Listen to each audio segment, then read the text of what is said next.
uma, lava outra, lava uma, lava outra, lava uma mão. Se você reconheceu essa música, provavelmente bateu aquela saudade de um tempo onde a TV Cultura era referência em programas infantis. O canal, por alguns anos, exibiu várias produções que marcaram gerações e recentemente voltou a ser notícia com o anúncio de um reencontro entre alguns atores e membros da equipe de produção do famoso e saudoso Castelo Rá-Tim-Bum. Mas, além da nostalgia, essa notícia também desperta em muitos o sentimento de curiosidade. Afinal, como é possível uma emissora que produzia tantos programas de qualidade e que chegou a ocupar o segundo lugar em audiência se tornar praticamente irrelevante e passar por tantas dificuldades a ponto de quase sair do ar? Se você também tem essa curiosidade, então... Senta que lá vem a história.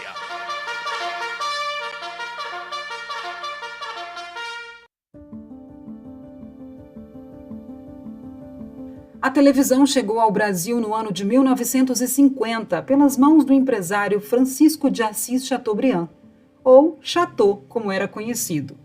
Em um projeto arrojado para a época, o empresário, além de ter que comprar os equipamentos para iniciar a transmissão, precisou adquirir também aparelhos de TV para que existissem telespectadores. Chateau era dono dos Diários Associados, a maior rede de comunicação do país entre as décadas de 30 e 60, e inicialmente fundou a TV Tupi em São Paulo, abrindo caminho para a popularização do novo veículo de comunicação, que, segundo um estudo do IBGE divulgado em 2022, está presente em 95% das casas brasileiras. 10 anos mais tarde, em 1960, nossa história começa com Chateaubriand fundando a TV Cultura, uma emissora comercial nos moldes das existentes, porém com o intuito de educar, informar e divertir. Entretanto, na segunda metade da década de 60, o Grupo Diários Associados começou a enfrentar dificuldades financeiras. A crise, segundo alguns relatos, aconteceu por diversos fatores, entre eles a perseguição do regime militar e má gestão administrativa. Dessa forma, para salvar a TV Tupi, que era considerada a joia da coroa, o grupo decidiu vender alguns de seus veículos de comunicação, entre eles a TV Cultura, que foi comprada pelo governo de São Paulo, através da Fundação Padre Anchieta. Depois de 2 anos fora do ar, a TV Cultura voltou a transmitir em 1969. Em posse do governo de São Paulo, a emissora iniciou uma segunda fase livre da pressão por audiência e lucratividade. O canal pôde se dedicar a produzir uma programação com finalidades educativas e culturais. Por ser uma TV educativa, a Cultura estava proibida por lei de exibir propagandas e por isso não era considerada uma concorrente das demais emissoras, o que permitiu a ela formar parcerias com outros canais e que ajudaram a lançar programas históricos. Um grande exemplo foi a aliança com a TV Globo, que na época não era um canal tão grande, e juntas as emissoras compraram os direitos e produziram um dos programas de maior sucesso da década de 1970, o infantil Vila Sésamo, que durante alguns anos passou simultaneamente nos 2 canais. A transmissão simultânea também aconteceu na primeira versão da novela Meu Pedacinho de Chão, exibida entre 1971 e 1972. Se você se lembra desses programas ou algum outro dessa época, me conte nos comentários. Mas cuidado, você vai acabar revelando a sua idade. Além da parceria com a Globo e o sucesso de alguns programas infantis, a nova TV Cultura também deu seus primeiros passos em outras áreas, como educação à distância e jornalismo. Justamente a área que fez a emissora sofrer uma forte repressão por parte do regime militar. Nessa época, o país vivia a fase mais dura da ditadura militar. Durante o período conhecido como Anos do Chumbo, que começou em 1968 e durou até 1974, a emissora sofreu diversas ameaças de corte de verbas e interferências em sua direção, que se opunha ao plano do governo de utilizar a TV pública como um instrumento de propagação das ideias e feitos do regime. O ponto alto dessa perseguição foi a prisão e consequente morte de seu diretor de jornalismo, Vladimir Herzog, ocorrida na sede do DOI-CODE após sessões de tortura. Se por um lado a pressão política impediu o crescimento do departamento de jornalismo, Por outro, a emissora continuou apostando em conteúdo de qualidade para o público infantil e lançou em 1977 o programa Bambalalão, outro clássico que fez parte da infância de milhões de crianças de todo o Brasil. Somente anos mais tarde, com a restauração da democracia, na década de 1980, o jornalismo finalmente ganhou protagonismo na programação da TV Cultura, com o surgimento de programas como o Jornal da Cultura e o Roda Viva, ambos lançados em 1986 e que seguem no ar até hoje. O Roda Viva, inclusive, é considerado por muitos o melhor programa de entrevista da TV brasileira. E no centro da roda já estiveram várias figuras icônicas, como Ayrton Senna, Tom Jobim, Luiz Carlos Prestes e várias outras personalidades tanto nacionais quanto internacionais. Porém, se você viveu nos anos 90, sabe que isso era só o começo e o melhor ainda estava por vir. Nem foi preciso esperar muito, pois logo no início do ano de 1990, a TV Cultura estreou um programa que se tornou um clássico. E, dependendo da sua idade, com certeza você se lembra dessa abertura.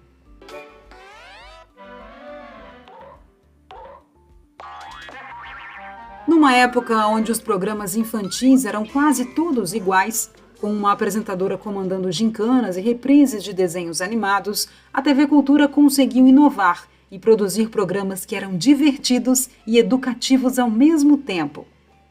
Além do Rá-Tim-Bum, que você acabou de ver a abertura, e sua clássica frase, "Senta que lá vem a história", a emissora produziu nessa mesma época outros clássicos como O Mundo da Lua, Castelo Rá-Tim-Bum, Gloob Gloob e X-Tudo. Sem falar de programas educativos de outras emissoras que faziam parte da grade, como O Mundo de Beckman e vários desenhos educativos. A programação para as crianças era excelente, mas os adolescentes também não ficavam de fora. E a emissora fez alguns programas marcantes como Confissões de Adolescentes e Matéria-Prima, que era apresentado por Serginho Groisman, que logo despertou o interesse de outras emissoras e hoje apresenta mais ou menos o mesmo formato na toda-poderosa Rede Globo.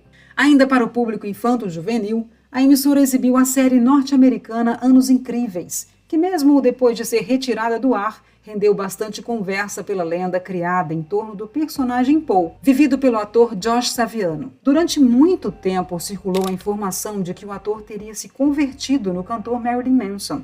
Porém, apesar de certa semelhança entre os dois, nunca passou de fake news. No âmbito do jornalismo, a TV continuou com os programas lançados na década anterior e ainda estreou outros, como o Repórter Eco, um jornal totalmente dedicado a temas relacionados com sustentabilidade, quando o assunto ainda não era tão discutido como hoje. Também foram lançados programas esportivos, como o Cartão Verde e o Grandes Momentos do Esporte. Com uma grade completa cheia de variedades, a TV Cultura vivia seu auge, registrando altos índices de audiência que por vezes a colocavam em segundo lugar na disputa pela audiência. Olhando para esse passado, é muito difícil enxergar a situação atual da emissora, que possui índices de audiência baixíssimos e se posiciona nos rankings atrás de emissoras como Rede TV e TV Brasil. A grande pergunta que fica depois de saber desses dados mais recentes é como um canal que era tão promissor e tinha uma programação com tanta qualidade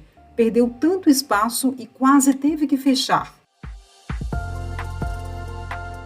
Bom, como costuma suceder no meio empresarial, uma queda sempre acontece devido à combinação de vários fatores, e com a TV Cultura não foi diferente. Justo quando a emissora vivia o seu melhor momento, o país e o estado de São Paulo estavam passando por grandes transformações. O ano de 1994 foi marcante para o país por vários motivos, como o lançamento do Plano Real, a morte de Ayrton Senna, o Tetra e a realização das segundas eleições presidenciais após a redemocratização. Esse último fato com impacto direto na TV Cultura, pois das urnas saíram vencedores Fernando Henrique Cardoso para presidente e Mário Covas para governador de São Paulo, ambos do PSDB e adeptos a privatizações e reforma da máquina administrativa. Não demorou até o novo governador deixar clara sua posição em relação à emissora e em uma entrevista que concedeu ao jornal Folha de São Paulo em 1995, Ele afirmou que a TV deveria encontrar formas de aumentar suas receitas e que até uma criança com todo o equipamento que a emissora possuía conseguiria faturar mais. Os enfrentamentos entre o governo e a direção da Fundação Padre Anchieta só se agravaram e, em 2000, uma reportagem da Folha chamou a emissora de Castelo em Ruínas, uma triste referência ao programa de maior sucesso da emissora até hoje.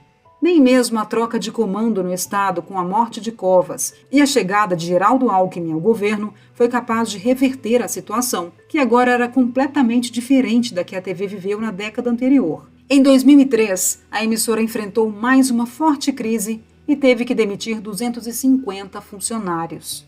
A Folha de São Paulo novamente retratou a situação em uma matéria, mostrando as dificuldades e afirmando que a emissora estava à beira de fechar as portas. O caixa da empresa estava tão afetado que as gravações de programas começaram a ser feitas reutilizando fitas de programas antigos e a caixa d'água da emissora estava em risco de desabamento por falta de manutenção. A essa altura você pode estar pensando que não tinha como ficar pior, mas tinha, e muito.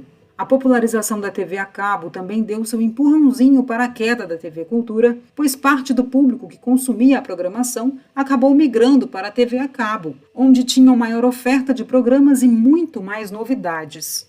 E para deixar o que estava ruim pior, nesse momento a emissora estava refém dos índices de audiência, pois a partir de 1999 passou a veicular propagandas como forma de driblar o corte de verbas. E justo no momento onde a audiência era tão importante, o canal sofreu mais um duro golpe.